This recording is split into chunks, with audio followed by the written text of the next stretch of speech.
So here's a video of making a simple taser with 3 components. And those components are a step-up transformer, a single pole double throw relay, and some batteries. So without wasting any time, let's get started. Here's the circuit diagram that I used in the taser. Before I start to make this, let me describe how it works.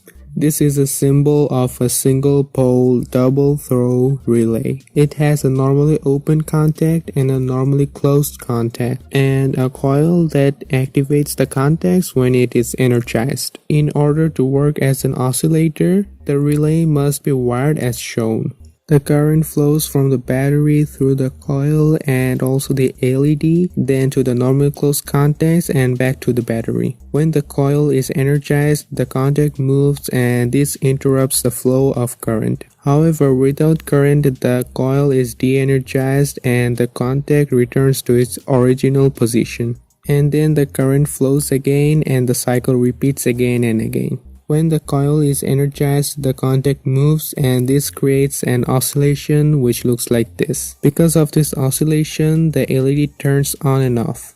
Now replace the LED with a step-up transformer in order to create high voltage from a low voltage source.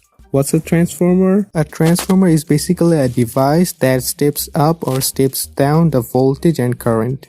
Its output to input voltage ratio is proportional to the secondary to primary winding number of turns. Now for my transformer I used this one. It has a secondary to primary turn ratio of around 19. So if I switch the input to the output, the voltage will be 19 times more than the input.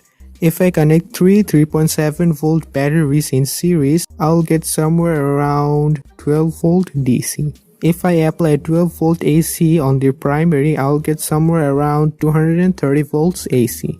Oh, and I forgot to say that you don't always need a proper AC current to use a transformer. A relay's oscillation which looks like this can also get the job done.